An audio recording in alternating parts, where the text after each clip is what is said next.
When I look at the long and astonishing list of women who've been recognized by the Susan Smith Blackburn Prize, I feel so immensely proud to be part of this remarkable community, and I celebrate the fact that there is an award that continues to uplift the voices of women in theater. One of the very, very first recognitions that I ever received was when I was a finalist for the Susan Smith Blackburn Prize for my play Mud River Stone. I had just given birth to my daughter and lost my mother, and I was feeling that perhaps it was time to make another career choice. And then I heard that I was a finalist for the prize, and it was a monumental moment. It made me feel seen at a time when I felt invisible and underappreciated by the industry at large, and it made me also feel part of a community that included some of the writers I respected most in this industry. It was an invitation to continue to invest in my voice, and also an invitation to invest in the voices of other women.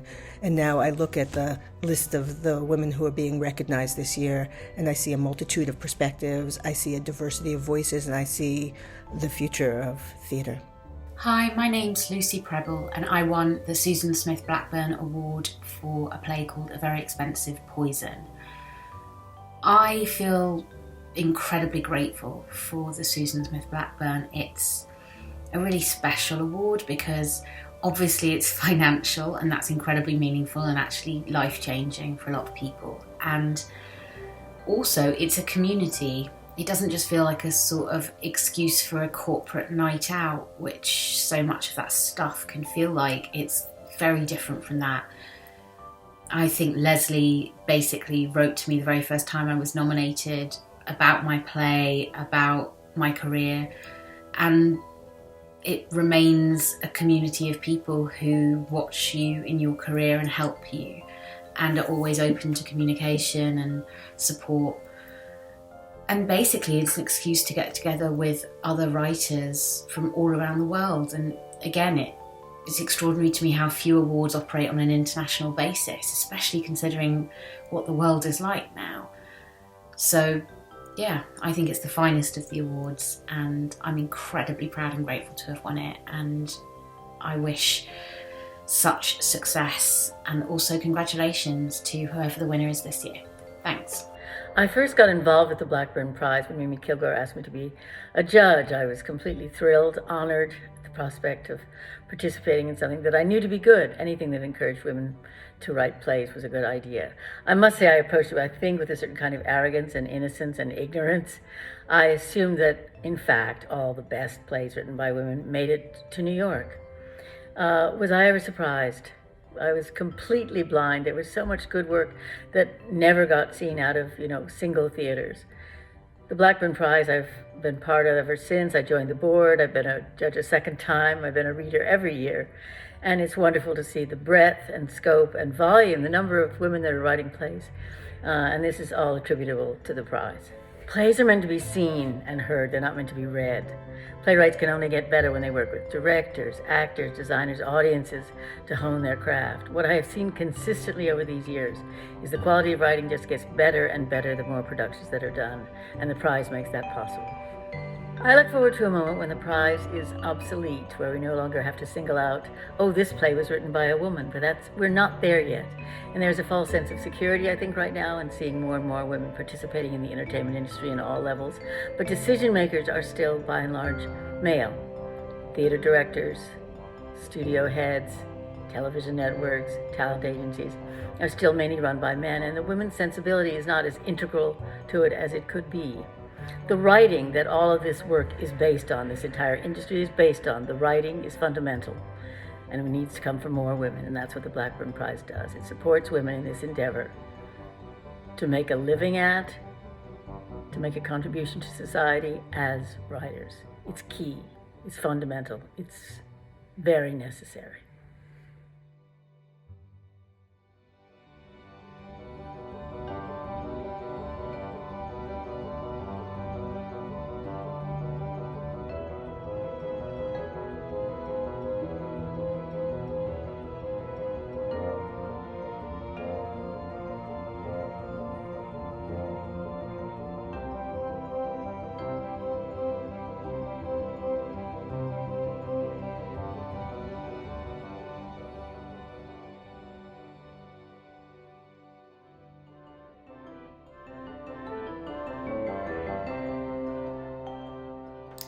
started writing Poor Claire when I was spending a lot of time thinking about the concept of self-sacrifice and sort of communal self-sacrifice. How much are we willing to give up in our own comfortable lives in order to help those less fortunate than we are?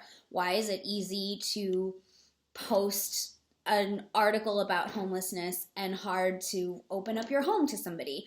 And I've always known and been inspired by the story of St. Clare of Assisi, who at the age of 18 renounced her wealth and dedicated herself to a life of extreme poverty and extreme discomfort in order to serve the poor. So I had the idea of a sort of modern saints play in which hopefully Claire and her friends and family would seem very relatable to us, to sort of highlight this insanely brave, radical, confounding choice that she made to completely alter her life and put up with a lot of horrible things because she couldn't live with herself otherwise. And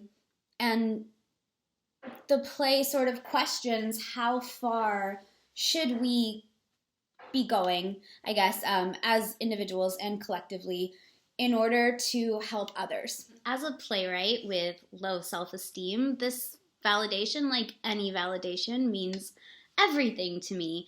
But the Susan Smith Blackburn in particular is so meaningful because of all of the hero female playwrights who have come before and been mentioned before and nominated, and also just the opportunity to be listed in this year's group and to read all those plays and to get to know all these other writers from not just the United States but internationally is just an incredible opportunity that I haven't had before and is especially rare during the tail end of a pandemic. To be able to meet so many people from different places and talk about writing is just amazing.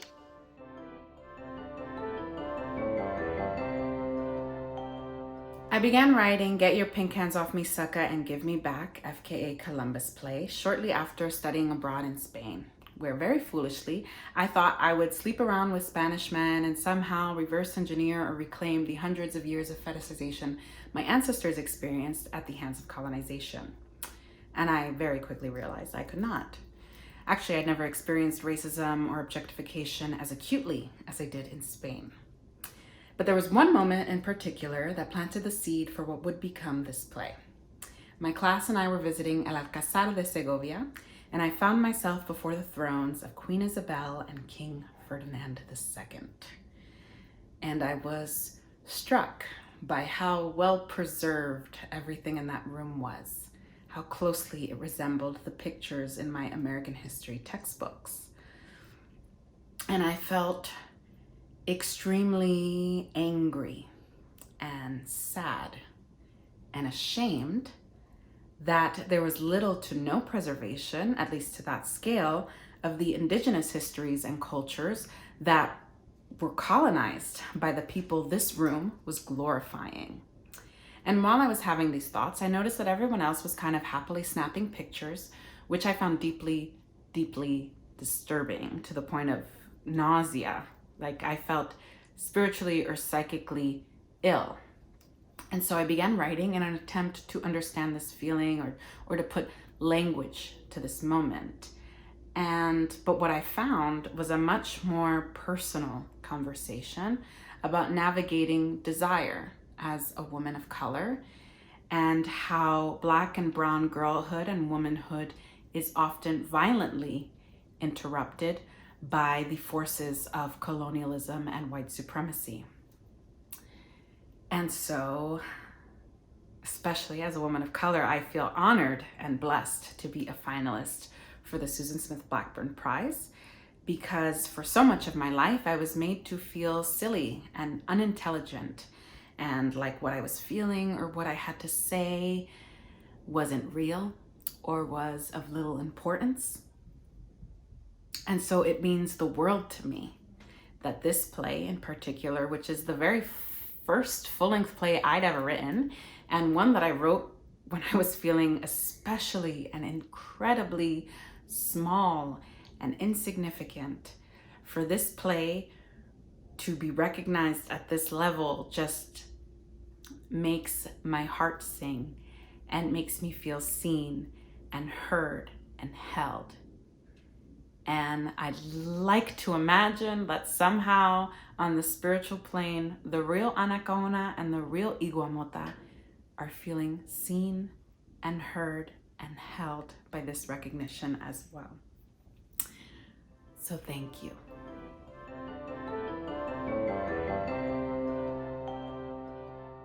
Hello, my name is Sarah Hanley and I wrote the play Purple Snowflakes and Tittywanks, and it's a real honour to be in the final for the Susan Smith Blackburn Prize, and thank you very much for picking the play to be a finalist. It means a huge amount to me at this point in my career. It's my first play, and I just performed it at the Royal Court Theatre and the Abbey Theatre, and I never ever dreamed that I would be a writer, actually. I don't know if I ever thought about what I'd be when I grew up, when I was a kid, but I certainly wouldn't want to be anything else. And I do act as well, and I'm interested in producing, but writing is my first and foremost love these days. And I guess to be given the opportunity to move house straight after my show and keep writing wouldn't have been possible without being a finalist. And thank you so much for this opportunity. And it's a huge privilege to be amongst the playwrights that are in this final, and wishing everybody love and a wonderful evening.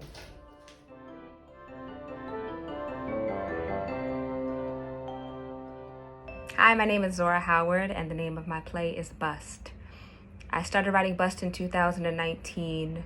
It began as a poem in response to the James Baldwin quote, "To be a Negro in this country and be relatively conscious is to exist in a state of rage almost all of the time." This is a quote that has deeply resonated with me, and I've spent a lot of my time as an artist exploring what to do with the rage that I carry and that I walk with. And Bust is an extension of that exploration.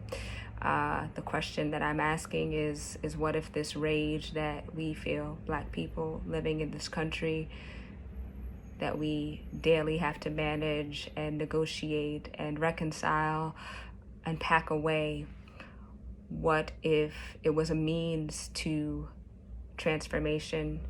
What if it was a means to liberation? What if it was an actual literal thing that we could use to fuel us, to transport us, to sustain us, to nourish us? It's a deeply personal play, a deeply personal piece, and that is why I am beyond excited to be a finalist with Bust for the Susan Smith Blackburn Prize. It's such an honor to even be nominated and to have your work recognized by colleagues and peers in this way, but really to be amongst such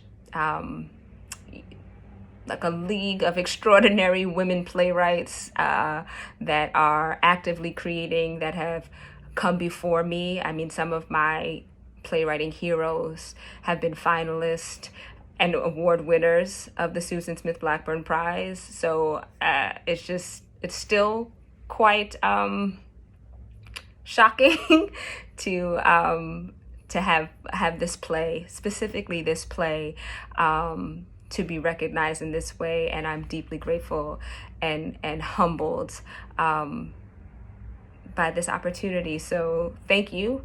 I'm so excited for Bust. I cannot wait to share it with the world. And I feel like this finalist nomination is one further step in that effort. So thank you.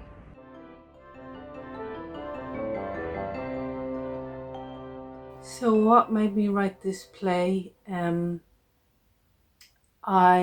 play is inspired by a real event. I was queuing for box office returns for a sold out show, and what happened in that queue and how people behaved in pursuit of what they wanted when they knew they'd never see anyone again.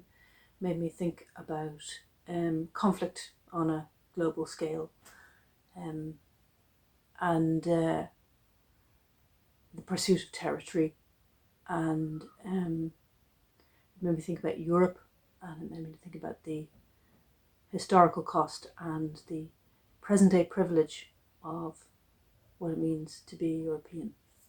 And I got a ticket to the show that night, but I went home the next day and I tried to write down the sequence of events that led me to receiving that ticket to that show that night, which over time grew into what became The Last Return.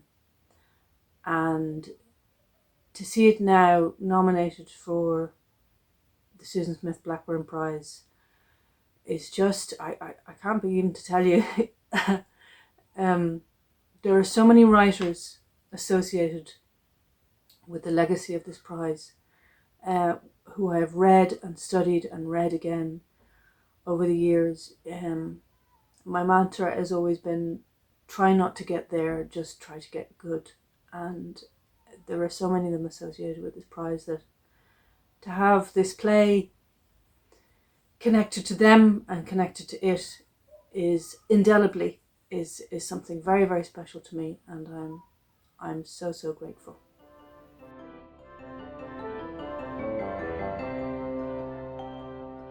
Hey everyone, my name is Benedict Lombe and I am the writer of Lava, which is the story of a British Congolese woman who is in the midst of renewing her British passport and then realises that her first name is missing.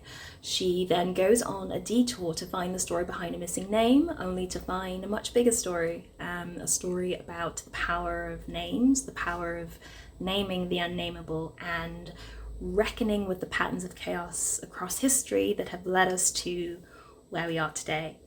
It was a frighteningly short development period, to be honest. It was a play that was written in a frenzy, rehearsed in a frenzy, produced in a frenzy at a time when theatres are just starting to open back up again, and we were all kind of navigating so many uncertainties, right? But what was interesting was that there was always total clarity and intentionality when it came to why this play needed to exist. It was written after summer 2020, after the various instances of police brutality, after the disproportionate number of deaths of Black and Brown frontline workers, after the riots, after the protests, after the fear, after the utter exhaustion felt by Black people around the world.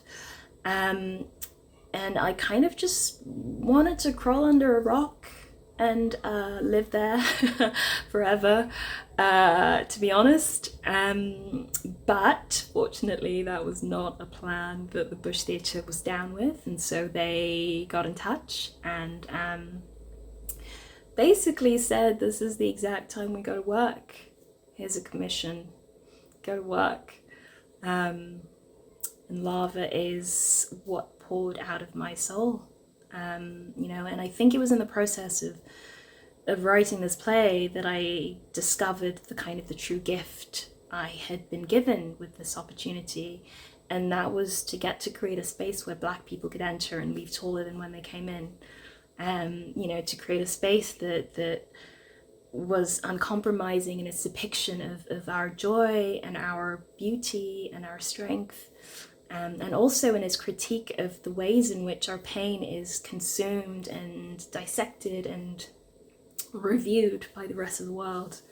And I think what became resoundingly clear to me was how events in our global present were linked to events that had happened in the Congo, in South Africa, and in many other parts of the world that I'd lived in.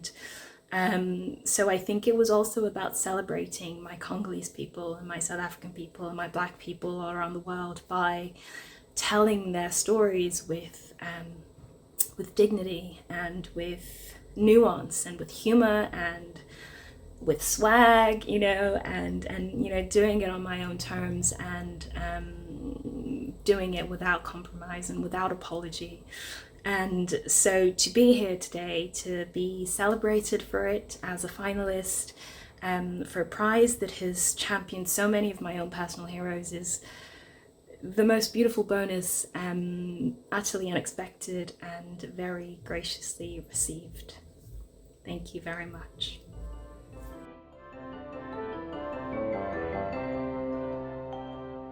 Hi, I'm Joanna Murray-Smith. I wrote Berlin, which is one of the finalists in the Susan Smith Blackburn Award this year. I am incredibly thrilled and happy and proud and honoured to be one of the finalists in a prize that is so highly thought of around the world for female playwrights. My play Berlin was inspired by a trip to Berlin with my kids, actually. And I started to think about whether the impact of the war still played a part in relationships now between people in their 20s, whether the ghosts of the past impacted their ability to connect and fall in love. So my young Jewish foreign traveller is passing through Berlin, Tom. He meets a beautiful German barmaid, Charlotte, in a bar. They go back to her place and they fall truly madly, deeply in love with one another. But through the course of this passionate encounter and this wild and emotionally volatile night, the two of them find that they have to overcome the legacy of their family histories as they related to the Holocaust. So it's a play about the impact of the history on the present. It's a play about really any place and time where there is a need for redemption or a will for redemption and forgiveness in order to be able to move forward. And so it relates to more than just Germany. It also relates to Australia and its colonial history, or really any place with a difficult past. So I'm so thrilled to be coming to London, and Melbourne has endured the world's longest lockdown. So this is my re-entry into the world, and I couldn't be happier than to be doing it with my most recent play, Berlin, and as part of this extraordinary and wonderful women's writing prize.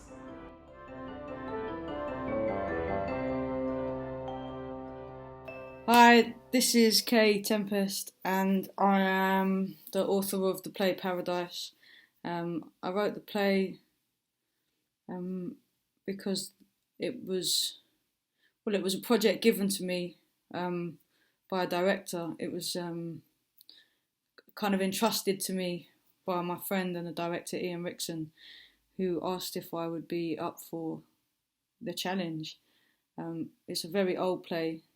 Originally it was Sophocles' Philoctetes. It's 2,500 years old, and the first time I ever heard it read by anyone, I'd never read it myself, was in this room full of wounded ex-military personnel who also work as actors now and have a theatre company. And the play is about wounds, victimhood, trauma, physical wounds, but also emotional and internal wounds. And so the first contact I ever had with this play was sitting in this room and hearing it read by people who had first-hand experience of battle and war. The play is based around the character of a soldier. And then it was a very slow process of the play coming to life for me, and me thinking about who these characters could be through my lens, and trying to make the play, as well as being that play and honouring what it was and has been, also creating something that was mine, that was ours, that it lives now. To be recognised this way, to have been made finalist of this prize, is just an astonishing feeling. I think recognition like this is, for one thing, it's incredible because more people might read the play, more people in different places, in different countries, different theatre makers might find the play and access it and want to put it on, which is incredible. But also just because this particular play, in terms of all of the creative work that I've been involved in, is a very special moment, I think, for me. Like, the actual process of putting it on was completely life-changing, to be honest. And this feels like part of that experience. It's just, for me, I work in lots of different forms, and theatre is so collaborative, and you have so much exchange and so much learning that happens when you're meeting actors and the creative people that are involved in staging plays and doing the set and the lighting and the design. And the greatest thing for me was how much more the actors knew about the characters than I knew. You know, when they start to have their lines and they make their backstory. Anyway, I don't want to go on too long about it, but so my whole being has kind of been transformed by the process of learning about how to stage this play, how to drag this play, you know, from the past and create something that could be my own or our own, and then getting this notification, this phone call saying like, oh, you know, you've been nominated or you've made a finalist. It was a beautiful moment of recognition, and I felt very glad, and I feel so happy to be a part of it, and also to be on this list alongside other writers who I admire, respect, and feel proud and honoured to be, you know, listed alongside. So just deep gratitude, and I hope that I will live to write many more plays, and this is the kind of thing that gives me some more fuel to think about theatre writing and playwriting as something that I might be able to continue to do. So thank you, love.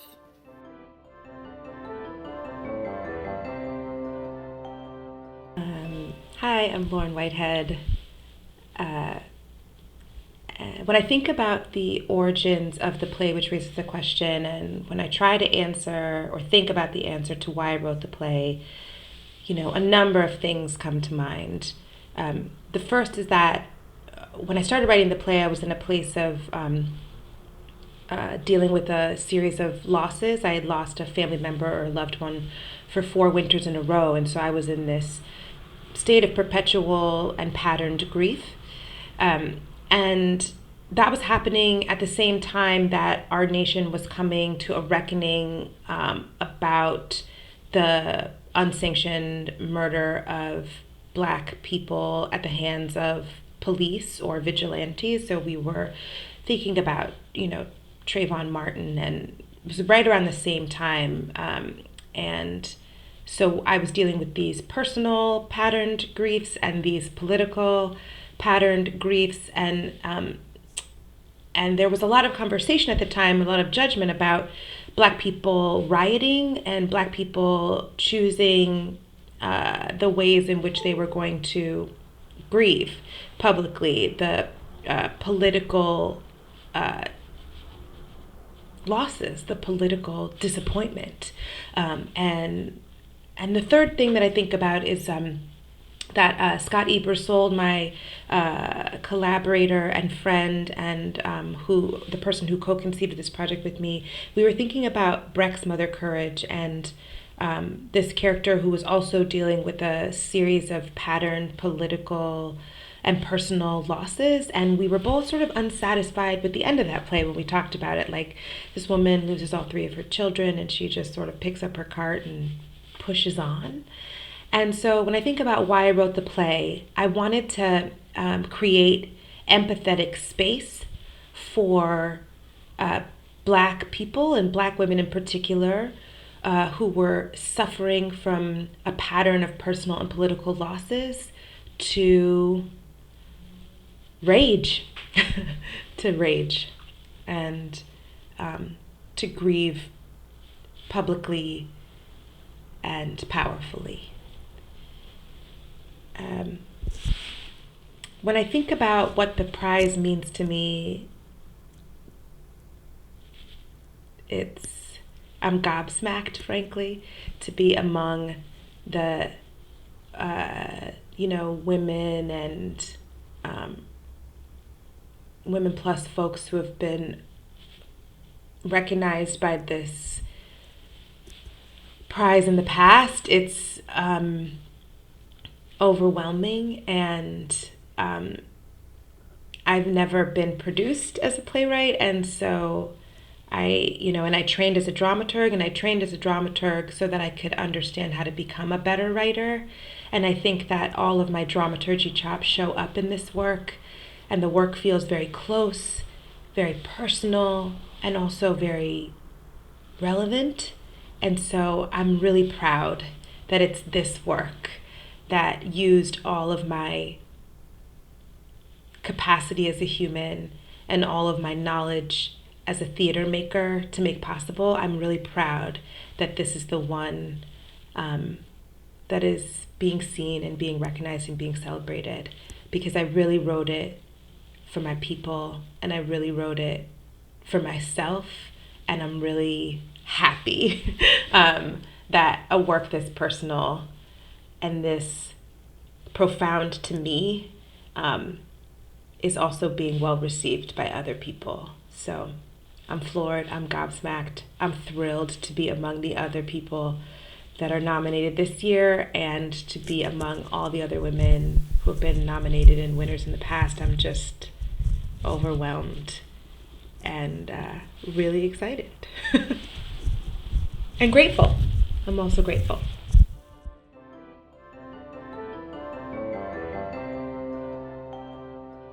Shedding a Skin is a play about intergenerational friendship and hope and the kindness of strangers.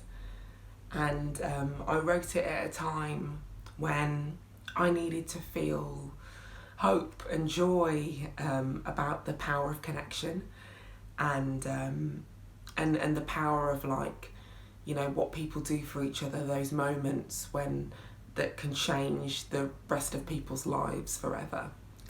I wanted to write a play that had a lot of black joy and belly laughs and spoke to the need for solidarity and community. The story, it's about a woman called Maya who moves in with an older woman called Mildred, and what they do for each other, and this friendship that grows in its own weird way, and how it changes them both forever. It is such an honour to be a finalist for the Susan Smith Blackburn Prize, and to be a finalist among these other amazing playwrights. It is an honour, and it's so nice for the play to be celebrated this way along with the rest of them. When I look back at the other playwrights who've been finalists, you know, I feel like I'm joining a cohort of incredible people, and I'm really, really, really honoured to be here amongst them.